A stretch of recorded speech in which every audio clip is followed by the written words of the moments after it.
Dr. Grandbois is a master's prepared psychiatric nurse and holds a doctorate in gerontology.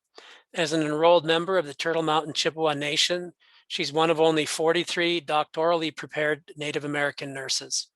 It was Dr. Grandbois' distinct pleasure to teach in the American Indian Public Health specialization here at NDSU, and she has trained up dozens of American Indian students who are now out working here and there and everywhere around the country. So she's had a tremendous impact. She's also had a positive impact on the rest of us as faculty in the department as we've grown in our just basic understanding of Indigenous peoples, tribal nations, American Indian cultural values that has enriched all of us.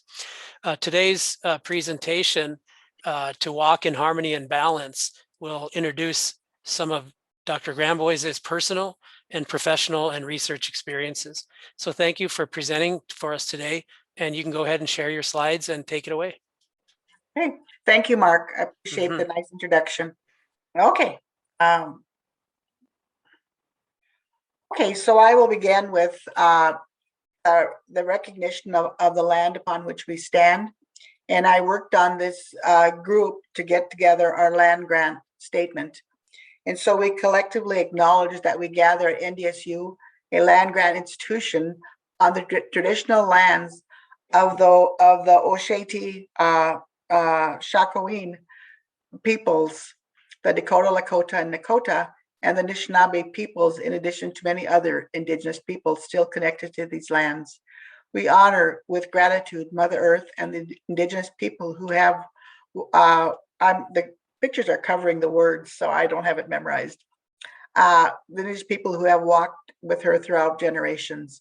We will continue to learn how to walk in unity with Mother Earth and build strong, mutually beneficial, trusting relationships with the Indigenous peoples of our region. So I'm really happy that NDSU made this a part of our campus culture. So some things we must know if we are going to facilitate the healing and well-being of the Native peoples of this land. And one of the things is these are ceremonial dress.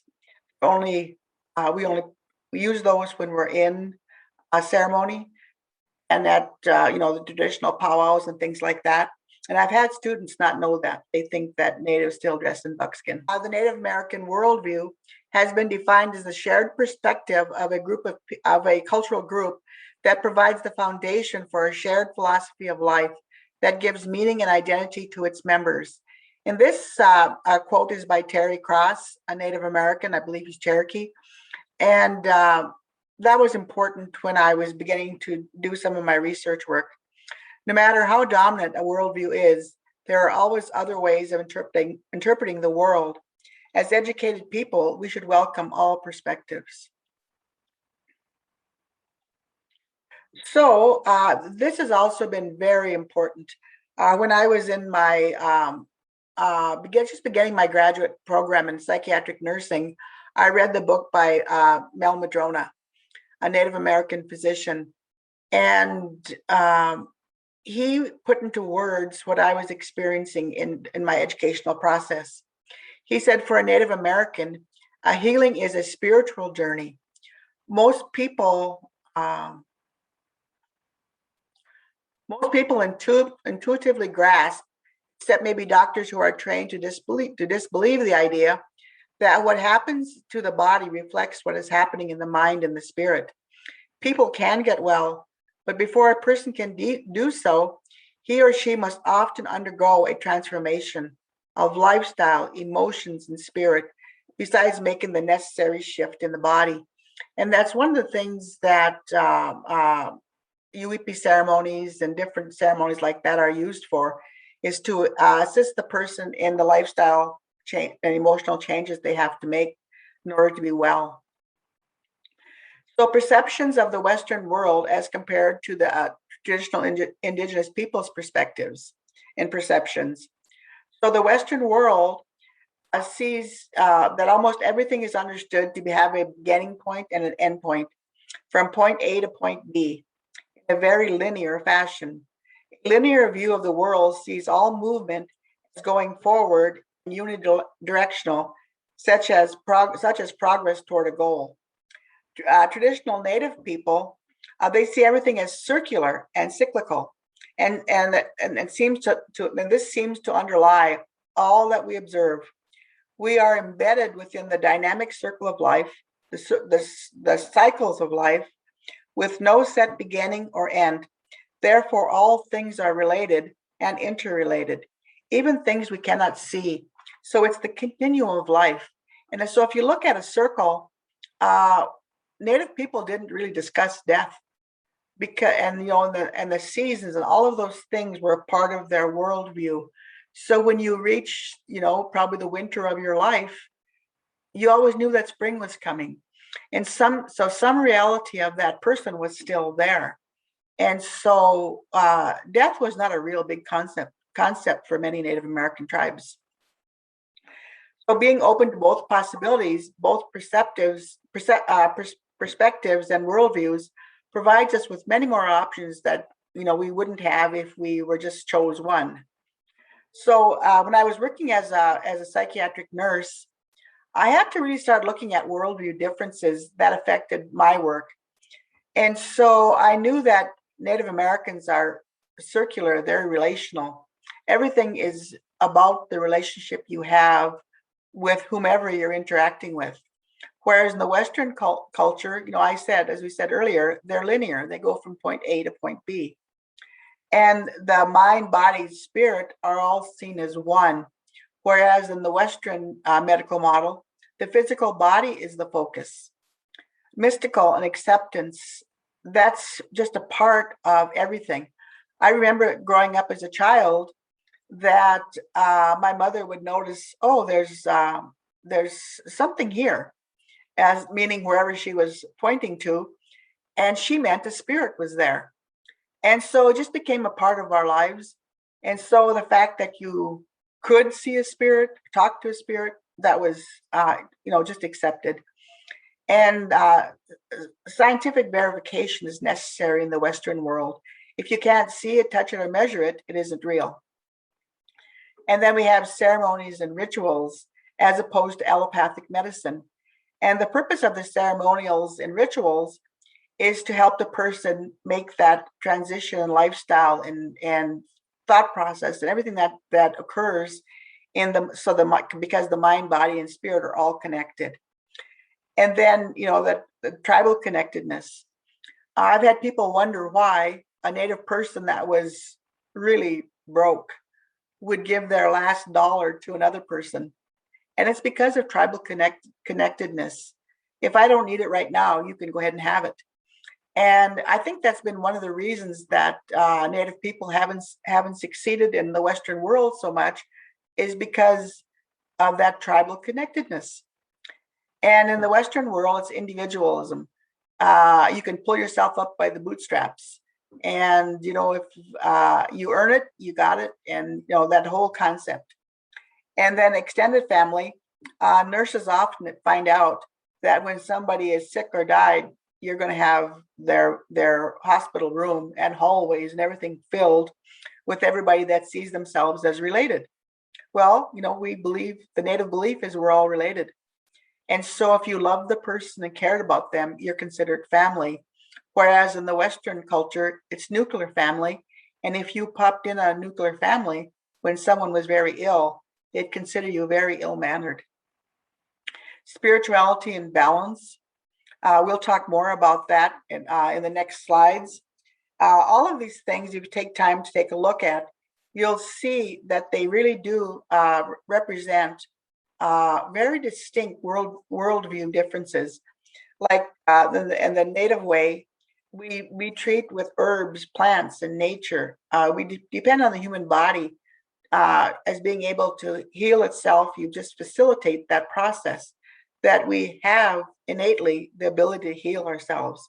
Whereas in the Western culture, we look at pharmacology and surgery, and we often neglect the other elements besides the physical, the emotional, the spiritual. What did they have to do with this person becoming ill? So what does it mean to walk in harmony and balance? And why are harmony and balance so important to Native American thought process?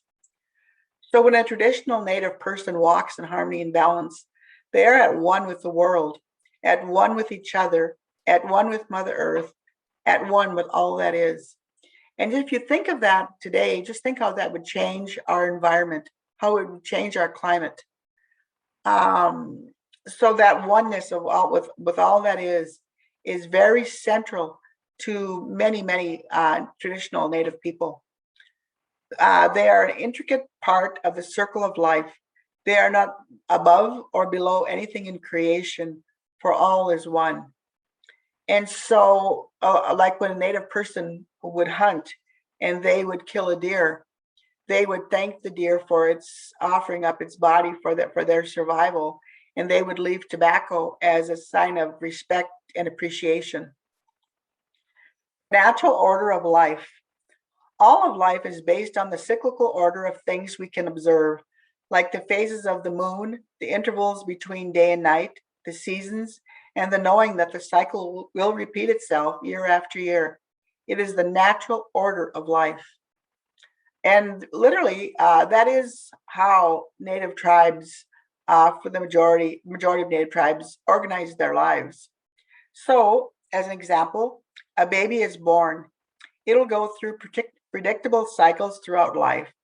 It will learn morning rituals, eventually go to school, go to work, return home, do evening chores, and return to the same bed it left in the morning, all based on the culture it was born into. The cycle will basically repeat itself until death. When we are in harmony and balance with all that is, there is a peace within us, peace with the four elements of the self, with the emotional, with the mental, the physical, and the spiritual. They're all congruent with one another. We have a sense of well-being within us, and throughout the natural environment. We are in harmony with a good, holistic way of life. We experience healing in all elements of our being. And each of the four elements, the fire, wind, and all of those elements, they represent a pattern of energy that correspond to each part of our lives. When we have balance, a sense of proportion must be maintained in all interpersonal relations, in our activities, and in our community. So, as I said, when we walk in nature, we're at one with the divine. We're at one with the Creator. So the whole world is our cathedral, as spirit is everywhere. And one of my students, she was having a really emotional time in school, and so she called home, and her mother told her, just go to the river, go to the Red River and walk along the shore, and it won't take long, and you'll feel a lot better. And the student told me that, yeah, that's what she did, and that she does it, repeatedly after that because it works so well. So the medicine wheel is a circle. It's also a cycle, and it's a model for contemporary preventative healthcare. So the cyclical concept of life to death to life, because in a circle there is no ending and no beginning. And so, in the East we have the fire, the element of fire, sacred tobacco that we offer up as prayers in connection to Creator. And this direction is spring. We focus on mental health, birth, and childhood. Moving into the South, where we have the earth, sweetgrass. This is the summer of our life, or whatever we're doing. And it focuses on physical health, youth, and adolescence. And we move to the West, which the element is water, and sage is used as a blessing. And one of my student nurses told me that she was working in surgery one day, and one of the Native patients had a handful of sage that they were clutching. And one of the nurses grabbed his hand and said, you can't take that with you. And she was going to take it out of his hand. And the Native nurse said, no, he needs that. And she reached up and she took a glove and put it over his hand and taped it securely around the top and smiled at him. She said, yeah, you're fine. You're protected now. And just that little movement was so important to that person. So this is the time of autumn. I love fall, emotional health, adulthood is when we become parents. Then we move into the north, the air and the wind, the good old north wind we talk about, especially in this part of the country. Cedar is also sacred. We think about our spiritual health, our elders, and our elders are sacred because they are our teachers. And our grandparents are very honored. So this is an overview of the medicine wheel. So we all, at the very center is spirit of the person. That person is connected to all that is. They're connected to learning, developing of the self, stepping into one's own power. You really don't begin to control and live your own life until you step into your own personal power. It's the beauty way of balance and harmony. And your power is used very judiciously. It empowers others, or it's not healthy. So when a Native person who lives the medicine wheel way of life, the traditional way of life, they face the east when they get up in the morning, and they face sunrise. And then they go into prayer for illumination, prayer for the guidance throughout the day, and they think about creation. This is a time of wonder of the child self. The self, the element is fire, and the color is yellow. So if we move to the southeast, concepts of the southeast are concepts of self, place of your ancestors, past and future, color in orange. If we don't learn from our ancestors, we're doomed to repeat the mistakes they made, and we can't capitalize on the progress they made. So if we move to the south is trust and innocence. Emotions, place of the child again. Element is water, the color is red.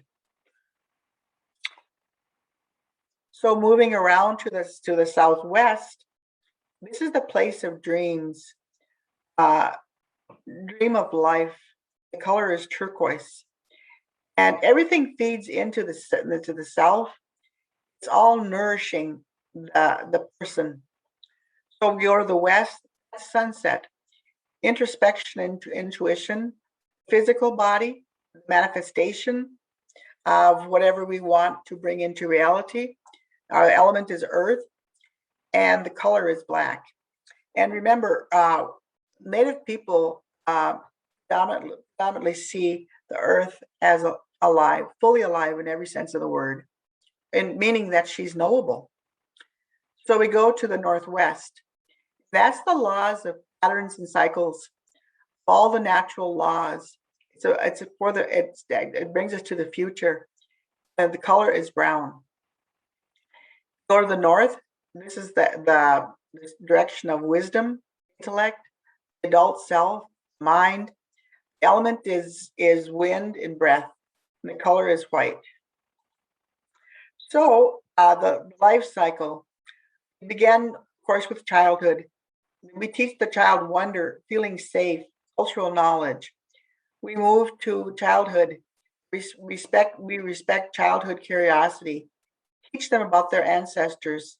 Develop trust and innocence. Learn to handle adolescence, young adulthood. Learn to handle emotions. We realize it's okay to have joy. It's wonderful to have joy. We learn to respect ourselves and others. We learn the time to get to know ourselves, to find out who we are, who we want to become, our place in the world. And then we move over to the young family. This is where we allow introspection and intuition, a sense of belonging, of being loved. And for many Native Americans in this country, that was taken away from us. I'm a boarding school survivor, so my family unit was broken by that. And my mother was also a boarding school survivor. And it really affected my grandmother and my great grandmother. It affected our whole family system. And so, we need to have time to rebuild and recover from that. And then as we age, more in the north direction, we need to appreciate our body and recognize the breath that we have, because our breath is spirit. And a story that I was told that made me laugh is they said, "Why is a dead cat so heavy?" And I said, "I don't know." And they said, "Because the spirit has left the body. And when the spirit is in the body, the person is buoyant, very light. And that's the lightness of the spirit always reaching for the heavens. And so appreciate your spirit, your breath, because it truly connects you to God." And then finally, we come to that cycle of our life. There, we need to respect the wisdom of the elders. We need to appreciate the gift of life that they have given and that we give for them, for having knowing them, because they leave us better than we were. So we appreciate self and others. The whole life view of being, of well-being. For Native people, health is not just the physical well-being of the individual, but the social, emotional, and cultural well-being of the whole community, of the whole wide tribe, of the worldwide tribe to whom we belong. This is a whole of life view and is also includes a cyclical concept of life to death to life. And we know that's true today because the pandemic alone teaches us that.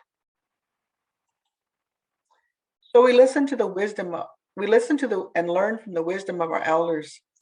The focus of my research study was on discovering how Native American elders coped with the adversities and challenges that they had to confront in their daily lives. Within this realm, there was a special interest in understanding what enabled these Native American elders to survive and to discover the sources of their strengths and resilience. So the wisdom of the elders, the study revealed 5 key findings. The first was that resilience must be studied and understood within the context of the Native American worldview. Resilience is embedded within Native American cultures. Resilience of Native elders comes from oneness with all creation. Native elders attain their strength and resilience from each other, from their families, their relatives, and their tribal communities. Resilience comes from a legacy of survival passed down by the ancient ones. And one of my research participants told me that the reason she stayed strong throughout her life is she said, "I would look back at what my ancestors survived. And she said, I owed it to them. It was a legacy of their survival that I survived too.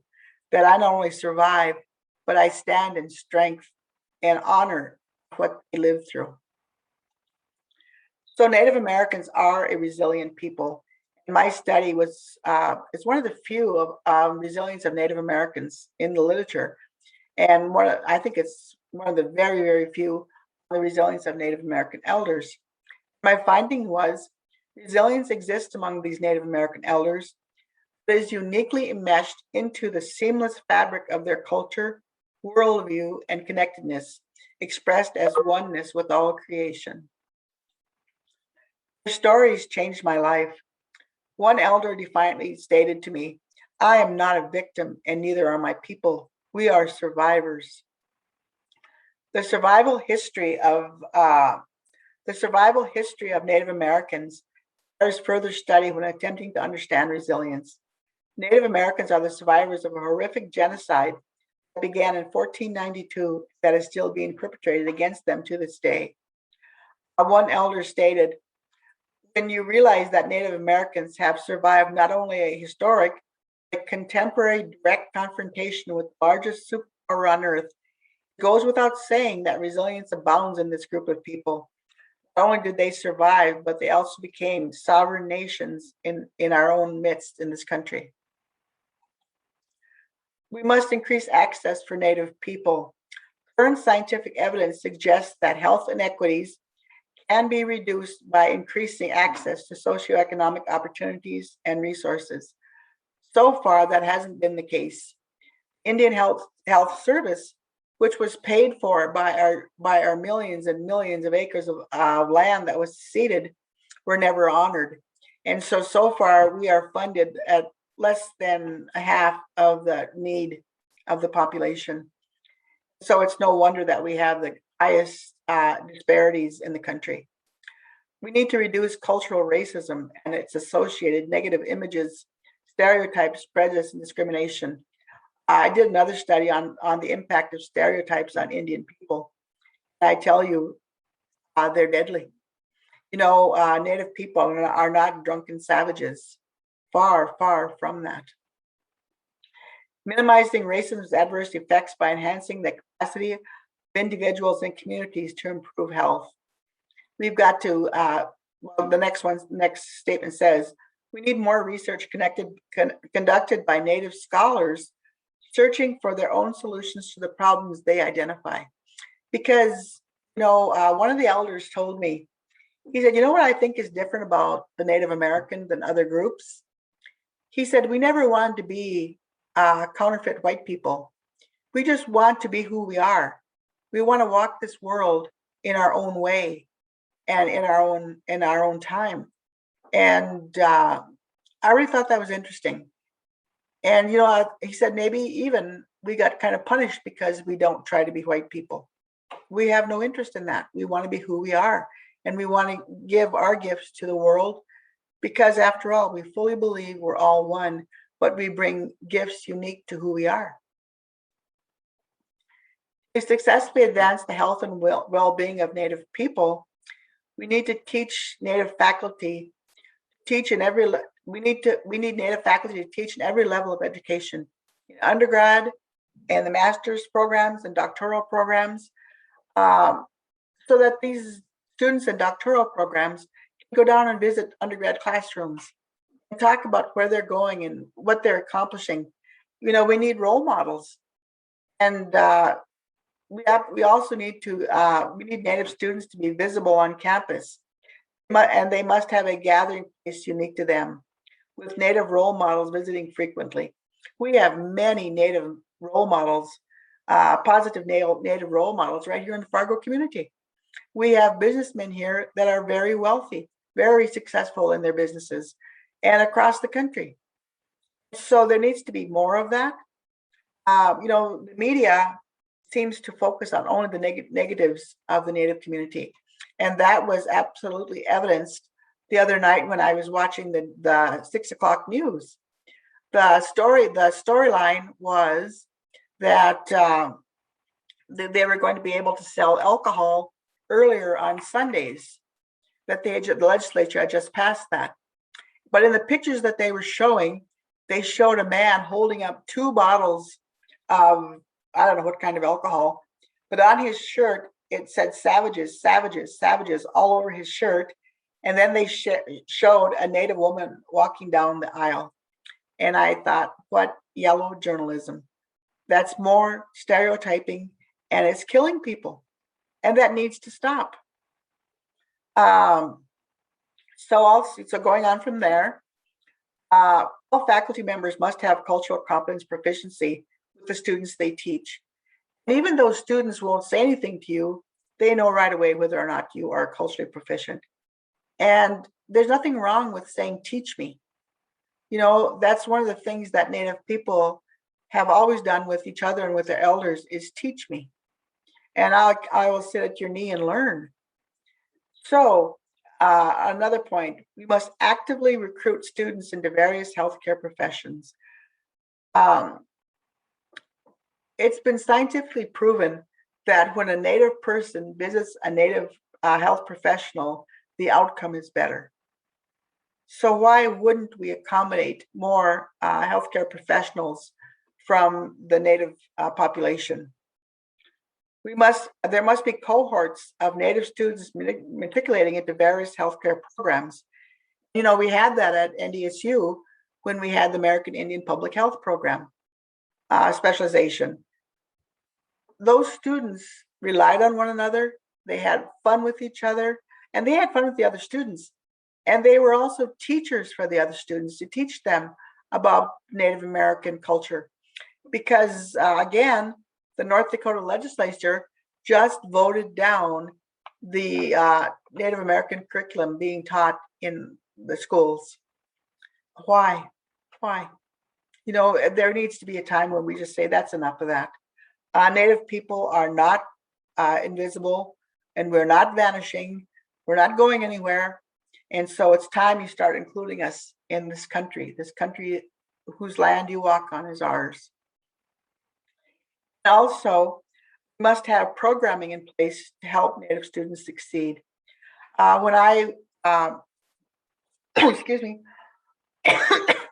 when I was going back to school for my LPN program, I realized that I didn't have chemistry, I didn't have algebra, and I didn't have typing.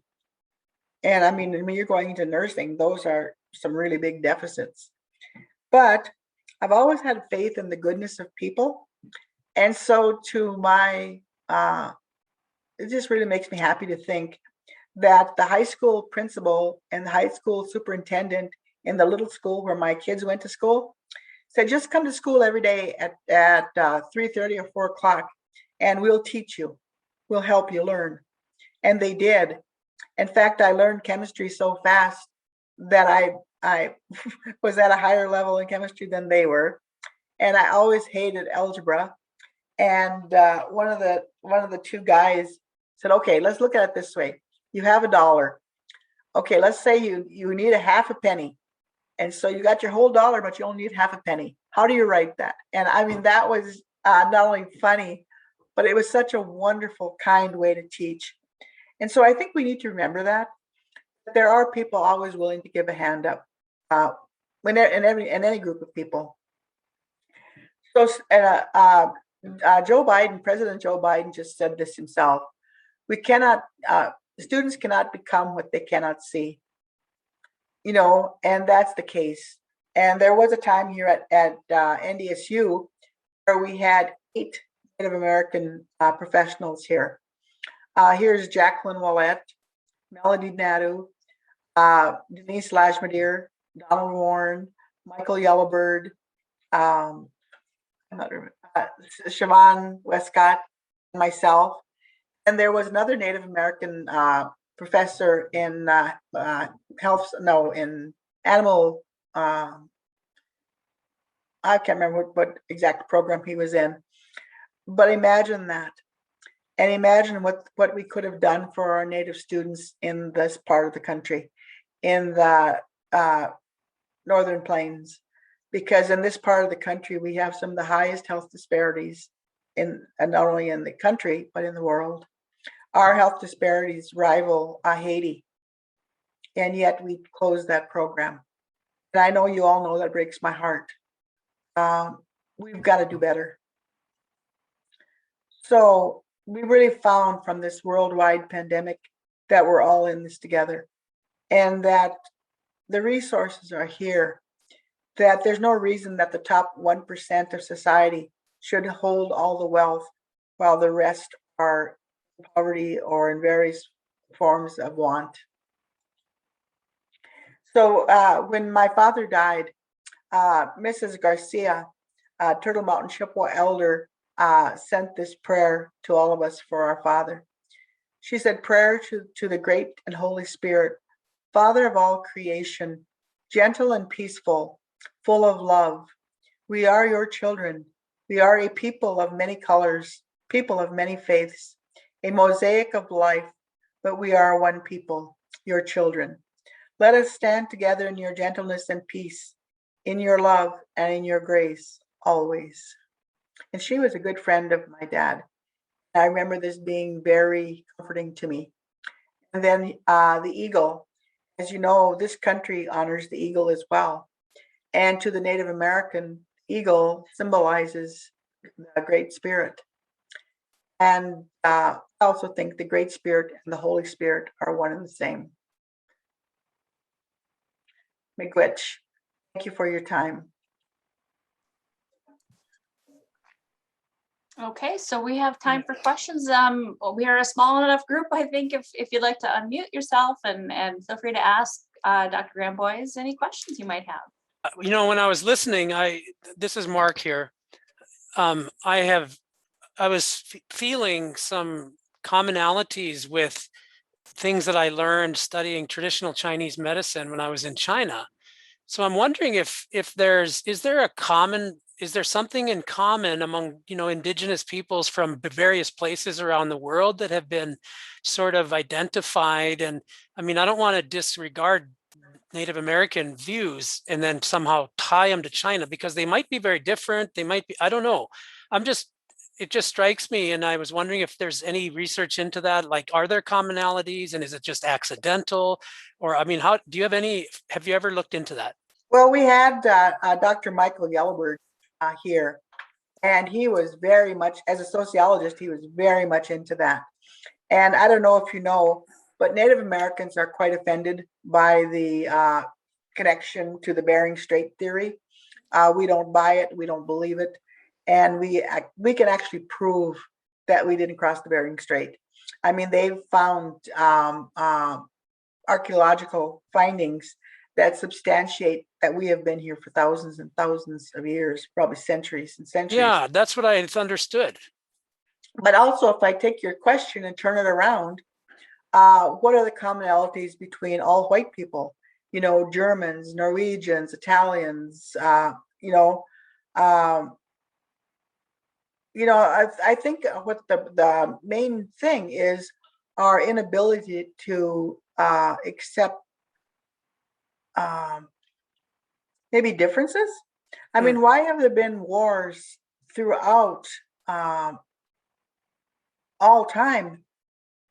What's the reason, And I think that, like for the Native American culture to be so pushed aside, the Native culture is definitely, like I shared earlier, is a lot about sharing.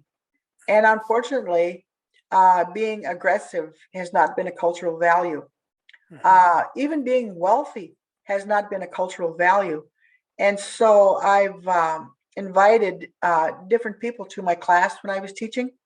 I told my students, I want you to learn how to be wealthy. I want you to learn how to build wealth. And to be wealthy, you have to go against a cultural norm. And the cultural norm is if all of us aren't wealthy, then I shouldn't be wealthy.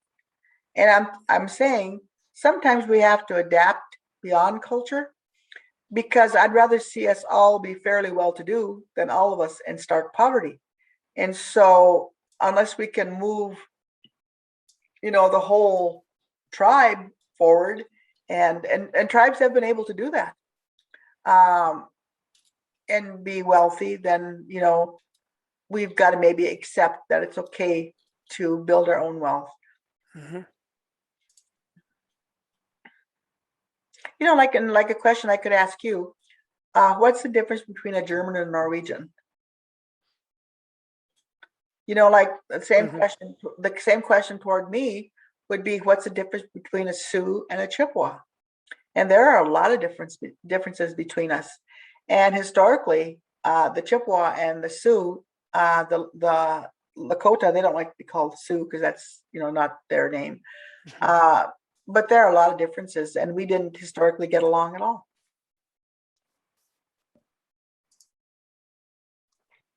Any other questions? I have a quick question, actually. This is Marit. Actually, right before I came to this presentation, I was reading an article. Maybe it's not a good comparison because it sounds like your spirituality and culture are so intertwined, but the article I was reading was talking about how for people of all, there's specifically talking about Christianity, Islam, and Judaism, that younger generations aren't affiliating themselves with those anymore. And I was wondering if that's happening with young, like Native American folks, and if there's concern for help and healing there. Thank you for your question, Marie. I think actually because our spirituality has been taken away from us, our ceremonies and our religion, we wouldn't call it a religion, because it was embedded in the way of life, embedded in the culture. And so being Native meant being spiritual. There was no disconnect there. But I think what we're seeing is Native young people going back to ceremony, learning what it's like to go into a sweat lodge, learning what it's like to have use medicines and what are medicines, picking medicines. I think that curiosity is becoming more to the forefront, and also learning language, learning our traditional languages. My mother was a traditional speaker. She spoke our native tongue. And she and my aunt and other relatives would be laughing up a storm. And I'd say, Mom, tell us too. We want to know. And then she'd sit there and think for a while. She said, I can't because it doesn't translate. It's really not funny when I try to translate it. And I remember I was thinking, well, gee, that's not fair. But yeah, and one of the things, though, I think as we move forward, the concept that we are a global community, I mean, I don't know how we can deny that anymore. And so, like something I teach my students, I said, how about if we envisioned a world where we had no barriers, no countries, no anything. We were just one humanity upon this planet. I mean, just think how that would, what a different world that would feel like. And see that in a way it kind of encompasses the Native American worldview. Okay, any other questions? Hi, Donna. Hi, Ramona.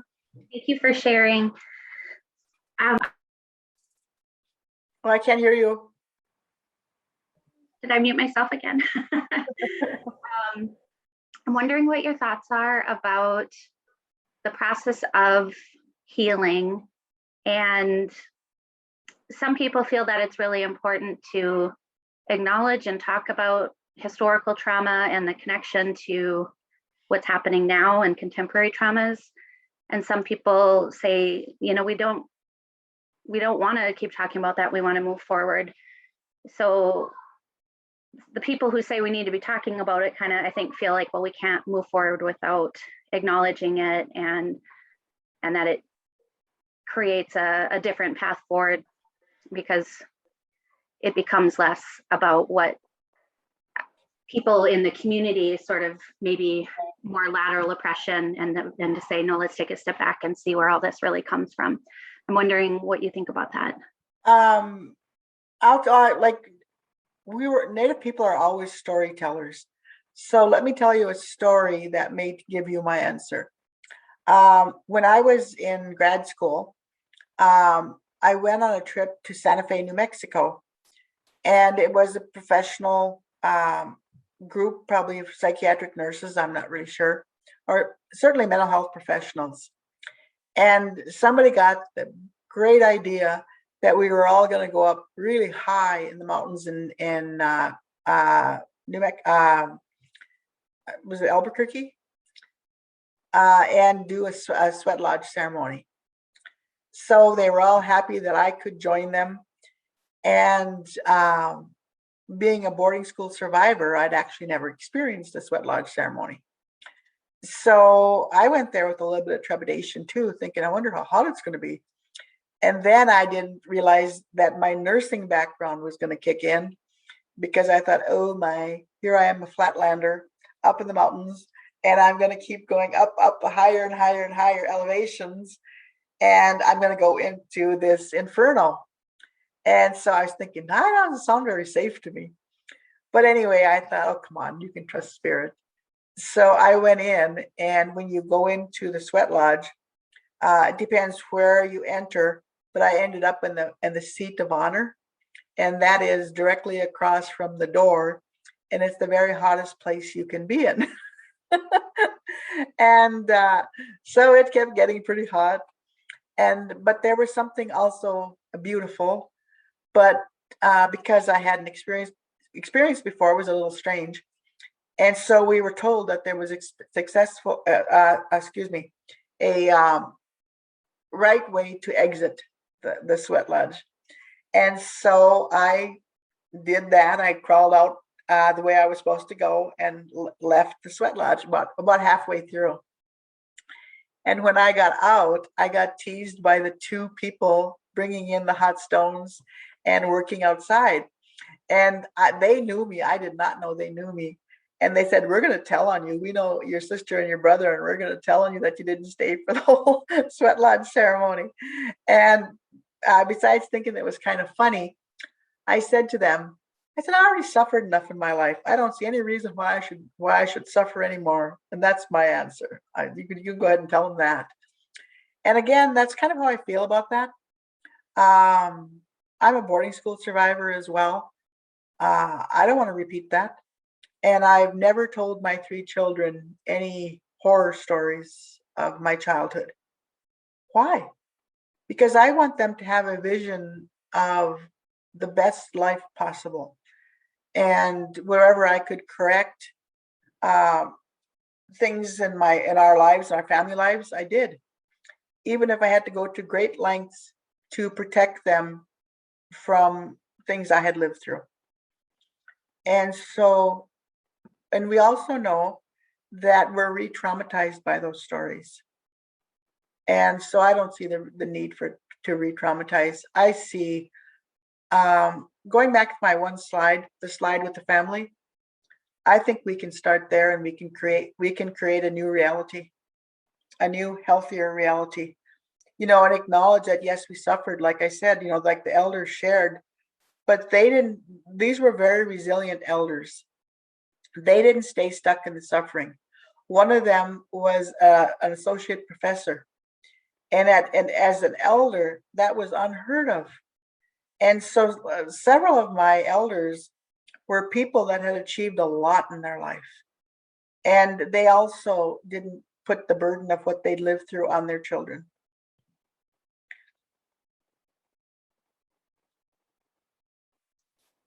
But I do think it's time for this country to recognize the Holocaust that happened here. And the Holocaust survivors, the Jewish Holocaust survivors, there's parallels between their experience and our experience. But I think, like kind of alluding to kind of what Mark said, we can learn about Aboriginal peoples that have healed all over the world and move that direction. And learn the other way, not to do that to Aboriginal peoples. Like what we've done to Australians, the people from Maori and all just different places. Why do we keep proliferating that damage to people? But then again, that all goes to our philosophies of life. I tend to be a pacifist. I don't believe in war. I don't believe war solves anything except produces more hatred and separation. So I hope that answers your question.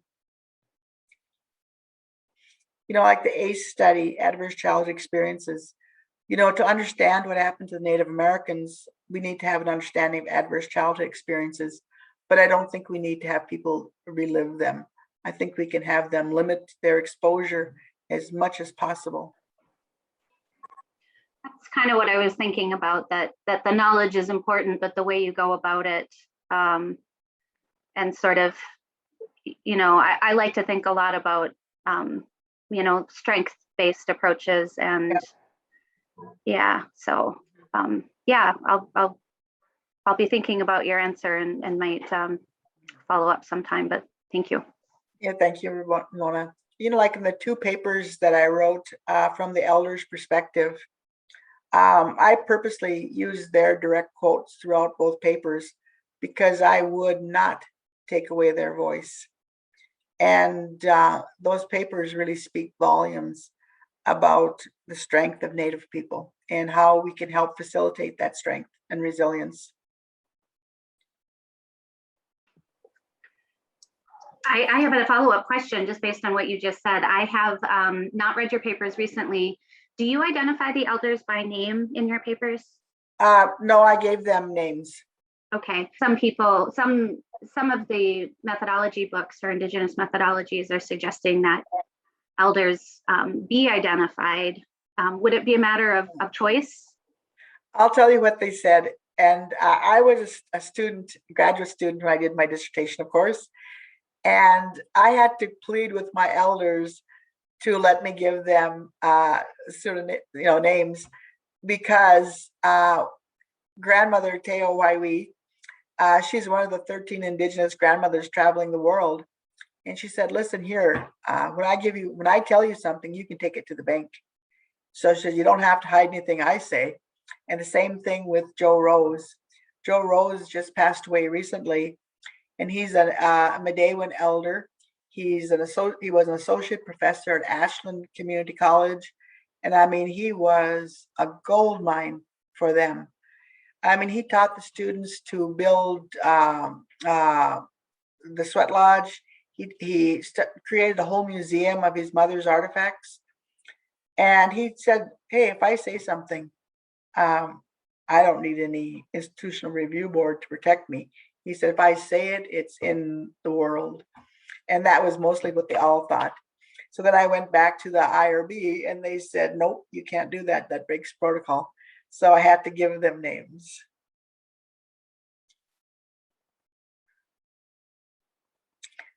And like those two took their names very grudgingly. So finally I said to Joe Rose, how about if I call you grandfather? He said, oh, that's nice. I like that one. But, you know, one of the things the elders taught me that was mind-blowing is their vision of life is bigger, way bigger than the life I had seen before. It was, well, like we went and we were in the woods, quite deep in the woods when I went to see one of my elders. And she said, and she laughed, oh, can you hear them? I said, hear what? She goes, the fairies. And I said, what fairies? She said, well, they're right around over there by that tree. And I go, really? And I was just an absolute acceptable part of life for her. And then when she found out I didn't have a traditional name, a spiritual name, she goes, well, then let's give you one. And she said, I'm a pipe carrier. I have the right to do this ceremony. So she said, this is what you'll need. And she gave me and the lady with me what we'd need. She said, collect those and come back and we'll do ceremony. So I'm going, wow, this is really interesting. And when she started her ceremony, we were again in the woods, in the forest. And I looked up at the sky and the clouds started to whirl and the trees started to move in all kinds of unusual ways. I'm going, oh my goodness. I mean, if you didn't believe this, you can observe it. It's happening right here. It's definitely had connection with spirit. And when Native Americans go into the sweat lodge, they absolutely expect to see not only one spirit, but many spirits. And they do. So there's a direct connection and reality of the mysterious in the world that's just a part of it. Any other questions? I'd like to maybe, hi, Donna, I'd like to maybe ask a question that's a follow-up from Ramona's first question. You know, you've spoken many times very passionately about the disparities in health outcomes. And, you know, one of the ones that I'm, you know, personally seeing and trying to work in now is there are moderate disparities around COVID outcomes in Native peoples compared to whites, and there is clearly quite a bit more vaccine hesitancy. So for the COVID vaccine, kind of the way I think most of us in public health see as the path out of it, quite a bit of hesitancy there. And a lot of that hesitancy stems from this sort of historical trauma, historical distrust of government, public health, people doing research on them. So that historical perspective, in my view of it, is fueling ongoing disparities. And I'm not a person who can really address it. I'm not the person who can go in and, you know, I'm the face of the person, you know, maybe to be circumspect about. And I think the truth of the matter is that Native peoples certainly aren't being the guinea pigs here with this vaccine. They've been underrepresented in vaccine trials. Done actually a pretty decent job with getting Blacks and Hispanics in these trials. Not so great, you know, American Indians or some. How do we get past that? Like, what's your advice to someone like me? And how do we get past that so that at least, you know, treatments and vaccines and therapies that might be of benefit to decrease disparities wouldn't be subject to, being circumspect because of that past historical trauma? Well, I think my answer is going to be twofold. And the first one I'll start is by telling you a story. I would say 5 years ago, my brother called me and he told me, he said, I'm having a hard time walking around the home here. And I said, why? He said, I can't hardly breathe.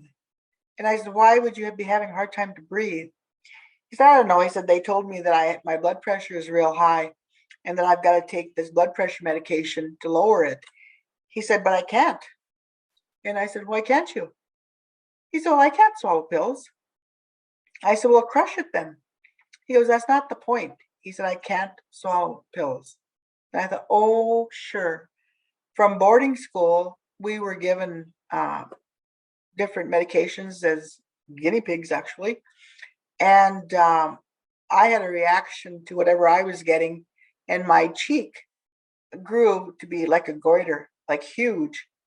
And they finally had to put me in the hospital, and I was in the hospital for over a month with this growth. And he remembers that. And but I told him, I said, David, if you don't take this pill consistently, I said, you're going to have a heart attack and die. I said, so here's what I want you to do. I said, put that pill in your hand. And I said, look at that pill and realize that it was created to help you. Thank that pill for being able to save your life. I said, and if you have to, break it up in a couple pieces. I said, but you need to take that pill. You need to take it every day.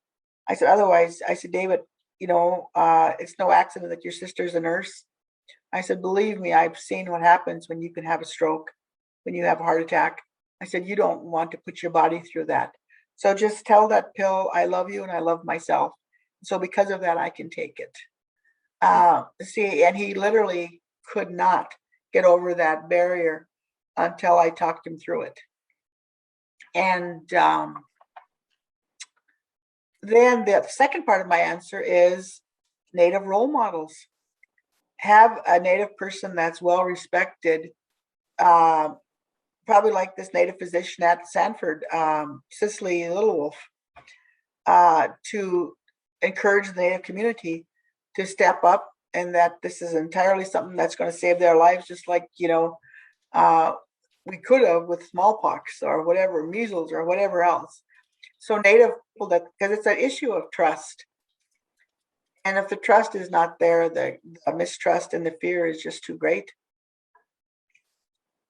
Yeah, I like your story, and that strikes me as sort of the first thing to do is to find voices that could be trustworthy or trusted.